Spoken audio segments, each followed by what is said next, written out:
Nanadogo, the witch who stole dreams.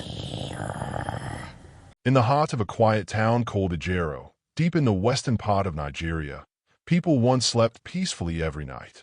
Children would laugh in their dreams, farmers would dream of good harvest, and women would see happy visions of their families. But everything changed when the dreams began to disappear. It started with a little boy named Timmy. One morning, Timmy woke up and told his mother that he could not remember his dream.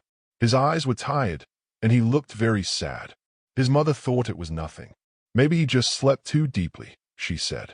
But the next day, Timmy looked worse. Dark circles sat under his eyes, and he had no energy to play. By the end of that week, many children in Ajero were waking up the same way.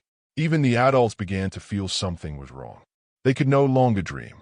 No dreams of the future, no dreams of the past, just black silence in their sleep. The people grew tired, angry, and full of sadness. Joy left Ajero like the wind disappears after a storm. People began to whisper about a witch. An old tale, long forgotten, spoke of a woman who could walk into people's dreams and steal them. Her name was Nanadogo. Long ago, she had been chased out of Ajero for practicing dark magic. But now, many believed she had returned. A group of elders gathered at the town square to talk about the strange happenings. One of them, Baba Sei, was the oldest man in Ajero. He walked with a stick and spoke with a voice like rustling leaves. "It is her," he said. "Nanadogo is back. She feeds on dreams. Without them, we have no hope, no light inside us." The people were afraid. How could they fight a witch who came only at night, who stole from inside their minds? But one girl, young and brave, stood up and said, "We must try. We must stop her." Her name was Nkem. She was just 15 years old, with bright eyes and a loud heart. And from that day, Nkem promised to bring dreams back to Ajero. Nkem started by visiting Baba Sei. She believed if anyone knew how to stop a dream-stealing witch, it would be him. She knocked on his wooden door early the next morning. Birds were singing in the trees, but the village still felt sad and heavy. Baba Sei opened the door slowly. "Ah, Nkem," he said, leaning on his stick. "I knew you would come. Come inside." His small hut smelled of herbs and old stories. Shelves lined the walls, filled with dusty books, jars of strange powders, and carved wooden masks. Kim sat on a mat while Baba Sei poured her a cup of warm ginger drink. "Tell me, child," he began, "do you know what it means to fight darkness?" Kim nodded. "It means you don't close your eyes when fear comes. You open them wider." Baba Sei smiled. "You are wise. But this witch, Nanadogo, she does not fight with sticks or stones. She comes when the moon is high, when minds are open and hearts are weak. To stop her, you must go where she lives." Kim frowned. "Where does she live?" "In the dream world," Baba Sei whispered. "It is a place between sleep and waking. Only a few have gone there and come back." Kim took a deep breath. "Then that is where I must go." The old man stood and reached for a small bag. From it, he took out a tiny white stone. "Keep this under your tongue as you sleep tonight. It will open the door. But be warned, if you wake up too soon, you may forget who you are." Nkem took the stone gently. "I will not forget. I will bring our dreams back." That night, as the stars filled the sky over Ajero, Nkem placed the stone under her tongue, closed her eyes, and began her journey into the dream world. The moment Nkem fell asleep, she found herself standing in a strange place. The ground was soft like clouds, and the sky above was a deep purple, filled with stars that blinked slowly like sleepy eyes. Everything around her was quiet, but not peaceful. Too quiet, like the calm before something terrible. She looked around. Shadows moved in the corners of her vision, but when she turned to look, they vanished.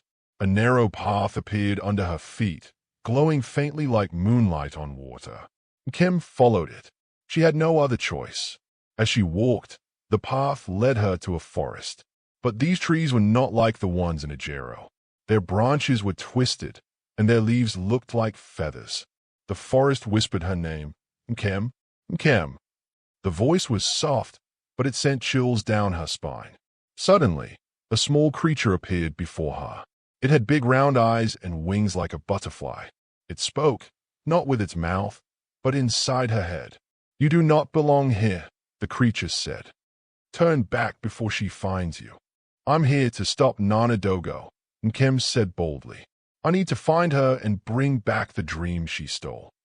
The creature's wings fluttered fast. "Brave girl," it whispered, "but she already knows you are here. She watches all who dream. If you truly wish to find her, follow the river of silver tears.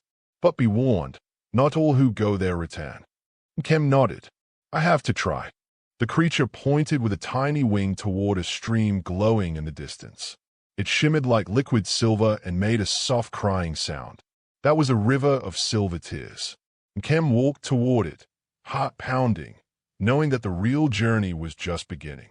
Nana Dogo was waiting. The river of silver tears flowed quietly through the strange land. Its water shone under the purple sky, and every drop that fell into it made a sound like someone sighing. Nkem bent down and touched the surface. It was cold, but not like ice. It felt more like sadness. As she walked along the riverbank, she saw broken dreams floating in the water. A child's kite, a woman's wedding dress, a farmer's bag of seeds.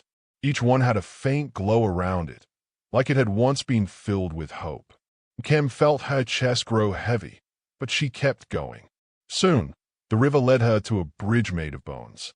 They were white and smooth, and as she stepped on them, they made soft creaking sounds. On the other side of the bridge stood a large black gate with no handle. Nkem stepped closer. Symbols she didn't understand were carved into the gate. She touched one, and it glowed softly. Suddenly, the gate spoke in a low voice. "Speak your name, and speak your purpose." Nkem stood tall. "I am Nkem. I have come to stop Nana Dogo and take back the dreams of my people." The gate was silent for a moment. Then, with a slow groan, it opened. Inside, the air was thick. It smelled like wet ashes and old memories. The ground was made of cracked stone, and the sky above was now red. Nkem stepped through, her hands clenched into fists. She would not turn back. As she walked deeper into the land beyond the gate, she saw cages hanging from tall trees. Inside them were dream spirits, tiny glowing figures crying softly. When they saw her, they reached out. "Help us," one whispered. "She traps us here and grows stronger." Nkem felt anger rise inside her. "I will set you free," she promised. But a loud voice echoed around her, cold and sharp like broken glass. "Who dares enter my world?" Nkem looked up. A shadow moved across the red sky. It was her. Nana Dogo had arrived. That night, Nkem could not sleep. She lay on her mat, staring at the ceiling as the wind whispered through the small holes in the mud walls. Her grandmother, Mama Ifema, snored softly beside her, unaware of the storm growing in Nkem's heart.